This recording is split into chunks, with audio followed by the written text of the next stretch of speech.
Hello students, अपना बेटा आज लेसन 3 है। लेसन 3 मकैनिक्स का फर्स्ट चैप्टर चल रहा है। कोआर्डीनेट सिस्टम पढ़ रहे हैं अपना Cartesian polar coordinates and spherical polar coordinates. तो स्फेरिकल पोलर कोआर्डीनेट्स ਆਪਾਂ कर चुके सी, फाइंड आउट कर चुके सी एक्स वाई जैड ਦੀਆਂ values in terms of R theta and phi. उस तो बाद जिस तरह ਆਪਾਂ पोलर ਦੇ ਵਿੱਚ यूनिट वैक्टर्स फाइंड आउट ਕੀਤੇ ਸੀ, ਉਸੇ ਤਰ੍ਹਾਂ ਸਫੈਰਿਕਲ पोलर ਦੇ ਵੀ ਆਪਾਂ ਨੇ यूनिट वैक्टर्स फाइंड आउट करने हैं, क्योंकि ਜਿਹੜੇ ਸਫੈਰਿਕਲ ਚ ਆਪਣੇ ਕੰਪੋਨੈਂਟਸ ਨੇ ਉਹ ਆਰ ਥੀਟਾ ਤੇ ਫਾਈ ਨੇ। ਇਸ ਕਰਕੇ ਤਿੰਨ पोलर यूनिट वैक्टर्स ਹੋਣਗੇ ਆਪਣੇ ਕੋਲ ਈ ਆਰ, ਈ ਥੀਟਾ कैप, ਈ फाई कैप। तो आप ये तीन दियाँ वैल्यूज ने जिहड़ियां फाइंड आउट करनियां ने। मैं स्टैप बाय स्टैप करांगे। देखो, इनिशियली पार्टिकल है O2P, पार्टिकल की पोजीशन है R। सपोज करो R दे विच कोई सर्टन चेंज होया, मतलब पार्टिकल की पोजीशन चेंज हुई, वो R तो R प्लस DR होगी। क्लीयर है।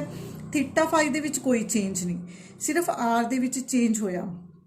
तो अगर असी कार्टेशियन च लिखते हैं तो पोजीशन वैक्टर ਨੂੰ ਆਪਾਂ ਲਿਖਦੇ ਹਾਂ xi yj plus zk cap.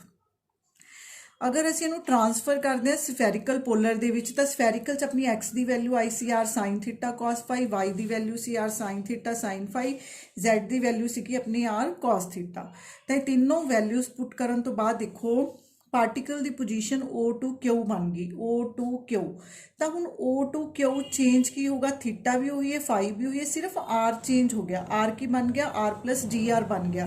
सो आप अपनी ऊपर वाली इक्वेशन के विच ही R नू R प्लस DR से चेंज कर देंगे। Sine theta cos phi as it is. Similarly in second value R plus DR sine theta sine phi. Similarly R plus DR cos theta K cap बन गया। तो इन्हां दा minus कर लो, OQ minus OP कर लो। तो हुण ऑबवियस है कि आई कैप वाले चो बेटा आई कैप वाले माइनस होंगे, जे कैप वाले चो जे वाले, के चो के वाले माइनस होंगे। तो जो आप माइनस करांगे देखो अपने को की बच जूगा D R sine theta cos phi, D R sine theta sine phi, D R cos theta.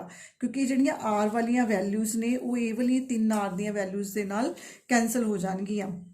तो अगर असी पी क्यू का मैगनीट्यूड फाइंड आउट करते हैं तो पी क्यू का मैगनीट्यूड आ गया अपने को डी आर, क्योंकि ये आई कैप जे कैप वैक्टर हो गए। तो इन्हों का मैगनीट्यूड कढ़न का की तरीका होंगे A square B square plus C square whole raise to the power 1/2। Sine square theta cos square phi, sine square theta sine square phi, cos square theta 1/2। तो हुण इनू अगर आप देखिए ये साइन स्केयर थीटा तो साइन स्केयर थीटा कॉमन पे है, तो cos square phi plus sine square phi की बन जूगा 1 बन जूगा। तो ये साइन स्केयर थीटा है कॉस स्केयर नाल थीटा नाल लग के की बन जूगा 1 बन जूगा। मतलब अगर असी पूरी इक्वेशन नू सॉल्व करते हैं तो ये सारी इक्वेशन बाय नेचर अपने को 1 बन जूगी। तो सिर्फ अपने को की बचूगा डी आर बचूगा। हुण ई आर जिहड़ा यूनिट वैक्टर है वो पॉइंट करूगा आर जिधर नू आर इंक्रीजिंग है। तो ई आर यूनिट वैक्टर की हुंदा vector upon its magnitude, vector upon its magnitude, मतलब P Q upon P Q का मैगनीट्यूड। तो पी क्यू अपने को सारा की है, पी क्यू अपने को सारी बेटा आ वाली वैल्यू आई सी, P Q is this one. P Q का मैगनीट्यूड अपने को की आया डी आर आया। यदा मतलब इतने जो असी डिवाइड करांगे डी आर नाल डी आर कैंसल हो जाऊगा, साडे कोल की बच गया sine theta cos phi, sine theta sine phi, cos theta के कैप बच गया। देखो इन्हों याद रखने का की तरीका है। याद रखने के तरीके देखो अपना पोजीशन वैक्टर थोनू याद है भी एक्स आह है, वाई ये है, जेड ये है। X sine theta cos phi, Y sine theta sine phi, Z cos theta. जिहड़ा अपना फर्स्ट यूनिट वैक्टर आया है वो चार नहीं है, बट बाकी सारी इक्वेशन अपनी उही बनती है। सिमिलरली असी थीटा फाइंड आउट करना है। तो सपोज करो हुण पार्टिकल का आर नहीं चेंज हो रहा है, पार्टिकल का थीटा चेंज हो रहा है। पार्टिकल की मूवमेंट इस तरह की कि theta two theta plus D theta बन गया। दैट मीनस अगर असी ई थीटा कढ़ना है, ई थीटा कॉम्पोनेंट कढ़ना है, तो आप देखांगे भी फिर पी आर किन्ना है, पी आर, क्योंकि पी आर रिप्रेजेंट कर दे डी थीटा कितना चेंज होया। तो ई थीटा की होगा P R vector upon its magnitude. That means now we have to find P R. Clear है। तो ये देखो बेटा ओ पी जिहड़ा है अपना O P sorry O R, अपना ओ आर की बन गया अपना ओ आर तो एज इट इज़ है। आप हुण ये वाली इक्वेशन लवांगे अपनी आर, पर थीटा चेंज हो गया, sine theta plus D theta बन गया कॉस फाई। नैक्सट है R sine theta plus D theta sine phi, plus R cos theta plus D theta के कैप बन गया। मतलब थीटा दे विच चेंज हो गया, फाई च चेंज नहीं होया, आर दे विच चेंज नहीं होया। तो आप जो पी आर फाइंड आउट करना है तो पी आर की होगा O R minus O P. Triangle of vector addition लगाओ बेटा, O R minus O P करांगे तो सानू की पता लग जूगा, सानू पी आर पता लग जूगा, सानू ये डिसप्लेसमेंट वैक्टर है जिहड़ा ये फाइंड आउट हो जूगा। तो ओ आर अपने कोल सारा की है देखो दिस, ये चो आर कॉस फाई तो कॉमन आ गया, क्योंकि असी माइनस की करना है, चो आ वाली सारी वैल्यू माइनस करनी सी, ये आर कॉस फाई पे, ये आर कॉस फाई कॉमन आ गया। तो अपना यदा पार्ट की है sine theta plus D theta minus this sine theta. Similarly second term R sine phi, ये भी पे है देखो कॉमन, ये भी पे है कॉमन आ गया, sine theta plus D theta minus sine theta plus R cos theta plus D theta minus cos theta. Clear है। इत्थे देखो बेटा हुण असीं ब्रैकेट्स नूं सॉल्व करना है। ये ब्रैकेट्स मैं तुहानूं पहलां भी दस्सियां सॉल्व करनियां कि जदों साडे कोल एंगल स्मॉल है, if angle is small, small मतलब डी थीटा, तो जिहड़ा साडा कॉस डी थीटा है, कॉस डी थीटा नूं असीं अप्रॉक्सीमेटली लिखते हैं 1, साइन डी थीटा नूं असीं अप्रॉक्सीमेटली लिखते हैं डी थीटा। क्यों लिखते हैं देखो बेटा, स्मॉल कितना स्मॉल मतलब सपोज 0 है, कॉस 0 इज़ 1, तो अप्रॉक्सी मतलब स्मॉल एंगल्स ते कॉस की वैल्यू अप्रॉक्सीमेटली 1 है।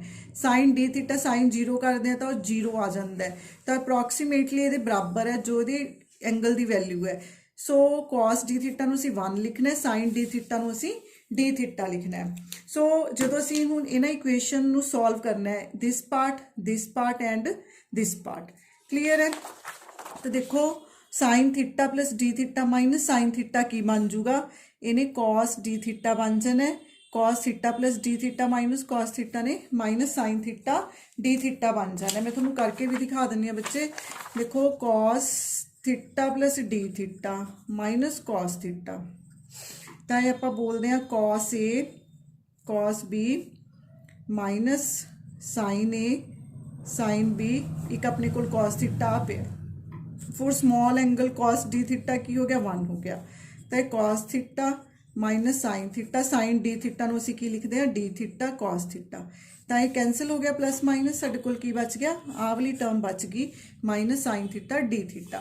सिमिलरली इत्थे तुसीं साइन दी एक्सपेंशन करोगे तो साइन दी एक्सपेंशन करके तुहाडे कोल फार्मूला जिहड़ा बन जूगा कॉस डी थीटा बन जूगा।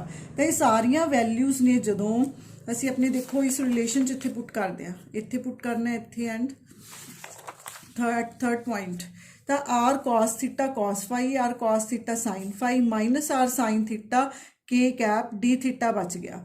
ये चो आर भी कॉमन ले लो, सब च पे आर डी थीटा, तो यह बन गया कॉस स्केयर थीटा, मैगनीट्यूड ले रहे हैं बेटा, देखो मैगनीट्यूड ले रहे हैं असी R D theta cos square theta cos square phi, cos square theta sine square phi plus sine square theta. ठीक है जी, मैगनीट्यूड दे विच असी सारियां वैल्यू प्लस दे विच ही लैने आ, आर डी थीटा ये सारी वैल्यू दा स्केयर, ये सारी मैगनीट्यूड जो असी फाइंड आउट करना है, तो देखो cos square theta cos square phi, ये जो कॉस स्केयर थीटा कॉमन कढ़िया तो ये 1 बन के cos square theta plus sine square theta again की बन जूगा अपना 1 बन जूगा, तो ये सारी ब्रैकेट की बन गई 1 च चेंज हो गई, तो साडे कोल की बच गया सिर्फ आर डी थीटा बच गया। तो ई थीटा कैप असी किवें फाइंड आउट करना है, vector upon its magnitude. Vector सारा अपने कोल सी, वैक्टर सारा देख लो दोबारा, पी आर की सीगा, पी आर अपने कोल सारा, पी आर की वैल्यू अपने कोल सारी बेटा ये वाली आएगी, आ वाली वैल्यू सीगी अपनी पी आर की, दिस वैल्यू, इनू डिवाइड कादे नाल करना है, पी आर के मैगनीट्यूड नाल करना है। देखो आर कॉमन है, डी थीटा कॉमन है, कैंसल हो गया, साडे कोल cos theta cos phi, cos theta sine phi minus sine theta के कैप बच गया। ठीक है जी, ई आर ई थीटा दी वैल्यूज आपां ने फाइंड आउट कर लियां। सिमिलरली तुसी ई फाई की वैल्यू फाइंड आउट करनी है, पर यह ई फाई की वैल्यू हुण तुसी अपने आप करनी है बेटा, बुक चो प्रैक्टिस करनी है, जिस तरह ई थीटा फाइंड आउट किया सिमिलरली ई फाई तुसी फाइंड आउट करना है। ठीक है जी, तो इन्हां दी वैल्यूज फाइंड आउट करन तो बाद एक बहुत इंपॉर्टेंट क्वेश्चन है ये थोड़ा आर्टिकल ही है बेटा, आर्टिकल है क्वेश्चन की फॉर्म च। Prove that polar unit vectors are orthogonal. आपां ने प्रूव करना है कि जिहड़े यूनिट वैक्टर्स तुसीं ये देख रहे हो तीन यूनिट वैक्टर्स ने ER E थीटा ते E फाई, ये ऑर्थोगोनल ने। ऑर्थोगोनल का मतलब है कि ये परपेंडिकुलर ने एक दूजे दे। तो दो वैक्टर्स के परपेंडिकुलर की कंडीशन की हुंदी है कि एक वैक्टर की दूजे वैक्टर के नाल जे डॉट जीरो आ जाए, एक वैक्टर की दूजे वैक्टर के नाल जे डॉट जीरो आ जाए तो असी बोलांगे कि वो परपेंडिकुलर ने। सिमिलरली ER दी थीटा नाल, E थीटा दी असी E फाई नाल देखांगे। सिमिलरली E फाई दी असी ER कैप दे नाल देखांगे। ठीक है, तो तिन्ना दी म्यूचुअल आपां ने ऑर्थोगोनैलिटी देखनी है। मतलब तुसी की करना है कि इन्हां यूनिट वैक्टर्स दी जो वैल्यूज आईयां ने तुसी उन्हां दी डॉट प्रोडक्ट करके देखो। तो जो तुसी डॉट प्रोडक्ट करोगे अगर आंसर जीरो आ जाता है दैट मीनस कि वो ऑर्थोगोनल ने। ठीक है, तो तुहानूं मैं बेटा दो स्टैप्स करवा रही हूँ, थर्ड स्टैप तुसी अपने आप करोगे। देखो इनिशियली मैं ER ते E थीटा नूं कंसीडर किया, ER cap E theta cap. तो ER की वैल्यू से देखो अपनी sine theta cos phi, sine theta sine phi cos theta. E theta की value cos theta cos theta sine phi minus sine theta के cap. तो जो असीं डॉट करनी है आई दी आई कैप नाल होनी है। देखो की बन गया ये sine theta cos square phi plus second value दी सैकेंड वैल्यू दे नाल होनी है। तो इन्हें की बन जाना है sine theta sine square phi. Similarly plus minus minus cos theta and sine theta. तो फर्स्ट दो वैल्यूज सॉल्व करो पहला। ये जो sine theta cos theta common कढ़ लिया तो sine square phi plus cos square phi 1 बन गया। ਇਹਦਾ मतलब ਤੁਹਾਡੇ ਕੋਲ ਪਿੱਛੇ ਕੀ ਬਚਿਆ, ਸਿਰਫ साइन थीटा कॉस थीटा बच गया प्लस ਦਾ, ਇੱਥੇ ਪਿਆ ਮਾਈਨਸ ਦਾ। ਤਾਂ ਇਹਨੇ ਕੈਂਸਲ ਹੋ ਜਾਣੇ, ਤੁਹਾਡੀ ਵੈਲਿਊ ਕੀ ਹੈ ਆਟੋਮੈਟਿਕਲੀ ਕੀ ਹੋਗੀ ਜ਼ੀਰੋ ਆ ਗਈ। दैट मीनस कि ਜਿਹੜੇ ਇਹ यूनिट वैक्टर्स ने ਇਹ ਕੀ ਨੇ ऑर्थोगोनल ने, मतलब ਇਹ परपेंडिकुलर ने। सिमिलरली ਤੁਸੀਂ ER ਤੇ E5 ਦੀਆਂ ਵੈਲਿਊਜ਼ ਦੇਖ ਲਓ। ER ਦੀ ਆਈ ਸਾਰੀ ਵੈਲਿਊ ਹੈ, E5 ਦੀ ਵੈਲਿਊ ਤੁਹਾਨੂੰ मैं अपने आप दसी सी भी फाइंड आउट करनी है। तुसी वो वैल्यू बेटा आएगी माइनस साइन फाई आई कैप प्लस कॉस फाई जे कैप। तो तुसी इत्थे इन्हां दी डॉट कर लो। जो असी डॉट करते हैं आई दी आई नाल हो रही है तो की बन गया देखो minus sine theta sine phi cos phi. जे दी जे नाल होनी है sine theta sine phi cos phi. के कैप इधर तो पिया बट बेटा इधर नहीं हैगा, इस करके खत्म हो गया। तो देखो सेम वैल्यू बन गई, एक प्लस दी एक माइनस दी, ने कैंसल हो जाना, थोड़ा आंसर की आ गया जीरो आ गया। सिमिलरली तुसी वैल्यूज फाइंड आउट करनिया ने for E theta and E phi cap के लिए। ठीक है, E थीटा की वैल्यू आप पता है थोनू सारी, आप ये बेटा E थीटा की वैल्यू, उस तरह E फाई की वैल्यू आप ये इन्हां दी डॉट करके देख लो, तुसी आंसर की आऊगा जीरो आऊगा। उस तो बाद नैक्सट है velocity and acceleration in spherical coordinates. जिस तरह असी वेलोसिटी ते एक्सेलेरेशन फाइंड आउट किए सीगे पोलर यूनिट वैक्टर्स, उसी तरह स्फेरिकल कोआर्डीनेट्स दे विच करने हैं। देखो बेटा वेलोसिटी फाइंड आउट करने का अपना उही तरीका है। फर्क की है कि उत्थे आर अपना 2 डिमेंशन च सी, उत्थे एक्स दे component x r cos theta सी, वाई आर साइन थीटा सी। इत्थे स्फेरिकल दे विच की है x r sine theta cos phi है, y sine theta sine phi है, जेड कॉस थीटा है। ठीक है जी, तो आर जिहड़ा अपना यूनिट वैक्टर है सॉरी वैक्टर है, उहनूं की लिख सकते हैं, उहदा मैगनीट्यूड ते उहदी डायरैक्शन। हुण जदों असीं वेलोसिटी फाइंड आउट करनी है तो वेलोसिटी की है dr/dt, dr/dt। हुण साडे कोल दो वैल्यूज़ ने तो ये दोनों की ही डिफरेंशिएशन होनी है। ठीक है जी, इत्थे यूनिट वैक्टर नूं असीं 1 नहीं अज्यूम कर सकते, तो इन्हां दोनों की डिफरेंशिएशन होनी है आर डॉट, मतलब आर की डिफरेंशिएशन होगी ER as it is plus R ER cap दी डॉट। हुण इन्हां डेरिवेशनस च बेटा ध्यान रखना है कि जिथे भी तुहाडे कोल यूनिट वैक्टर की डॉट आ गई, तुसीं ये समझ लो कि आपां उहनूं सॉल्व करना है। आपां ER की जो वैल्यू है उन्होंने सॉल्व करके इत्थे पुट करना है। मतलब असीं यूनिट वैक्टर के उपर डॉट नहीं दिखानी, तो इनू सॉल्व करने के लिए आपां की करांगे, पहला आपां ER कैप की वैल्यू लवांगे। ER कैप की वैल्यू कितनी आई है sine theta cos phi, sine theta sine phi, cos theta के कैप। हुण जदों असीं इहदी डॉट करनी है, मतलब इहदी डिफरेंशिएशन करनी है, देखो पहला फर्स्ट वैल्यू की करते हैं साइन थीटा की cos theta theta dot cos phi as it is, फिर असी फाई की करांगे minus sine theta cos phi दी कितना आ गया minus sine phi phi dot ਇਹਦਾ मतलब ये सिंगल वैल्यू दो वैल्यूज च चेंज हो गई आफ्टर डिफरेंशिएशन। सिमिलरली अगली वैल्यू है साइन थीटा दा cos theta theta dot sine phi clear है प्लस अगे साइन थीटा साइन फाई दी कॉस फाई नाल फाई डॉट है कॉस थीटा दा minus sine theta D theta मतलब थीटा डॉट आ गया के कैप बन गया।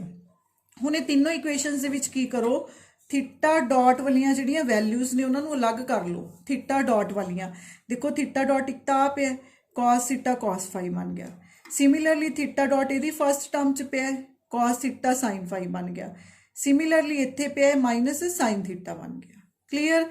उस तो बाद नैक्सट वैल्यू च की करना है साइन फाई ते फाई डॉट कॉमन कढ लो तो ये माइनस का साइन फाई बच गया सॉरी साइन थीटा कढ़ना बेटा साइन थीटा फाई डॉट कढ़िया तो इतने साढ़े को माइनस का साइन फाई बच गया और इस वैल्यू का अपना की बच गया कॉस फाई जे कैप बच गया। हुण देखो थीटा डॉट ये सारी वैल्यू जो तुसीं ध्यान नाल देखो तो ई थीटा का कैप है ये तो साइन थीटा फाई डॉट ये सारी वैल्यू की है ई फाई की कैप की यही वैल्यू है यदा मतलब थोड़ा जिहड़ा यूनिट वैक्टर है वो डॉट सारी की आ गई आह वाली आ गई ये वैल्यूज़ नूं आपां इस पॉइंट ते पुट करांगे ई आर कैप की डॉट ते तो थोड़ा रिलेशन की बच गया R dot E R cap plus R theta dot E theta R sine theta phi dot E phi ये अपनी वेलोसिटी की वैल्यू आ गई। हुण ये वेलोसिटी की वैल्यू तो फरदर तुसीं एक्सेलरेशन कढनी है जिवें असीं पोलर दे विच कीती सी तो एक्सेलरेशन का की तरीका है D V point D point D T मतलब आ वी की सारी वैल्यू पुट कर ली। हुण देखो बेटा इत्थे टोटल टर्म्स कितनियां ने एक दो तीन ने जे आपां इहदे विच देखीए च दो टर्म्स ने इहदियां दो वैल्यूज़ बननगियां च तीन ने इहदियां तीन वैल्यूज़ बननगियां ठीक है जी एक दो तीन चार ने इहदियां चार वैल्यूज़ बननगियां मतलब तुहाडे कोल 4 3 7 ते 2 9 तुहाडे कोल उरे 9 जिहड़ियां वैल्यूज़ ने प्रोड्यूस होणगियां जदों तुसीं इहदी डिफरेंशिएशन करोगे ठीक है जी। हुण ये आर्टिकल भी बेटा तुसीं अपने आप करोगे बुक दे विचों क्योंकि अपने कोल टाइम बहुत घट है तो सिलेबस भी काफ़ी अपना हले पेंडिंग पे है MST च भी अपने काफ़ी दिन लग गए सो ये एक्सेलेशन वाला पार्ट तुसीं अपने आप करोगे।